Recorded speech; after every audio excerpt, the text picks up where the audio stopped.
welcome along to Now English Club. This time it's not strictly speaking something for A-level students or speakers of English as a second language, but it could be. You never know. This book might get on the syllabus one day. I'm not too sure it's going to happen in the near future, but anyway, a little treat for you. I'm going to read from the book. You can get it on Amazon. You can get it as an ebook. You can also buy the physical copy, which I'm of course reading from. It's called Inside High Karate Journey to Japan, the reality of reality TV, something I experienced. Well, this was day one.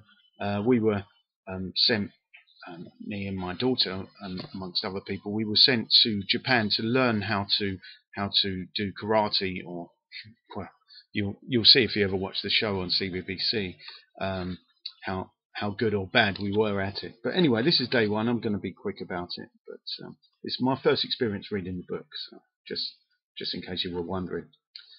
Filming High Karate in Japan, day one, Friday the 31st of July 2009.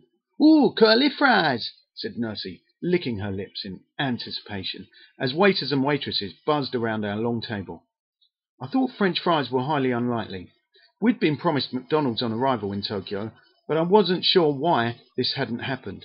I was glad it hadn't, but the kids on the trip, Phoebe aside, all wanted a Big Mac.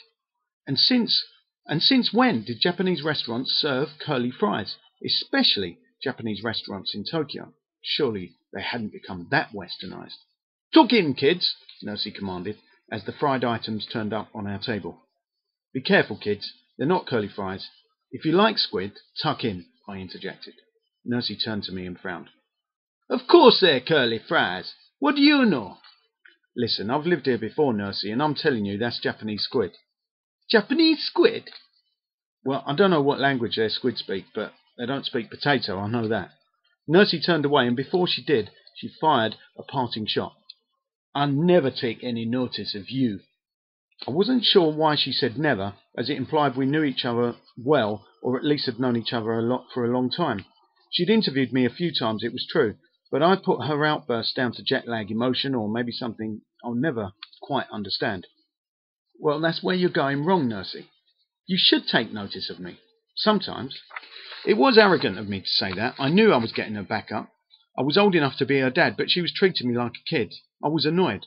Why should I let her ignorance give the kids food poisoning? What if they were allergic to squid?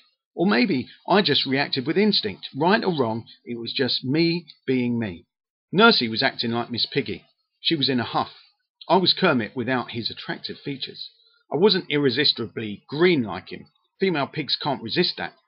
I was a know-it-all from deepest South London. My accent and my birthplace has always marked me out to be someone who can have no culture, no manners, and very little knowledge, and here I was telling my superior what's what. Who do I think I was? I thought I was Randall Patrick McMurphy from One Flew Over the Cuckoo's Nest, and she was Nurse Ratched, hence the nickname Nursey. The difference between me and McMurphy is my insanity is not fake. It's very real. But clearly the war had begun. How dare I undermine her authority? I was just a jumped-up contestant in a reality TV show for a Mickey Mouse channel, CBBC. That implies a lack of brain cells. I mean, have you ever seen anyone in a reality TV show with more than a handful of brain cells? Even at peak time? I'll leave you to dwell on that. Nursey reached out to the plate with the fried squid on it. She grabbed one piece and inserted it into her mouth. I grabbed one too. Yes, it was tasty. No, not potato. It was squid, all right. No doubt. I couldn't resist saying aloud, delicious. These curly fries taste so fishy. You'd almost think they were made of squid. But no, they're curly and they're fried. That makes them curly fries, right?" The tension was curling its way around my throat, threatening to throttle me. I could almost feel anger emanating from the back of Nursey's head. Curly snakes of flame were heading my way, but I was wearing an asbestos jacket, metaphorically speaking. Anyway, it was obvious that I'd annoyed her, as she turned herself as far away from me as possible. Quite a feat, considering she was sat next to me. Once we'd finished eating, our chaperone told us contestants, "Time for bed." It was very magic roundabout, that moment, and it led me to nicknaming our chaperone Zebedee, although she looked and acted nothing like that mustachioed monster that bounced around on springs. Oh, the kids replied in unison. You can sleep in tomorrow until 6:15 a.m., said Zebedee. I had to dispute that. Nursey said 8 a.m. I lied, Nursey replied without turning around. So that's all I'm going to read for now. If you want me to read any more extracts from the book, just let me know. You know how to message me, don't you? So anything you need, A-level help, O-level help, whatever it is, GCSE, I mean, just give me a shout.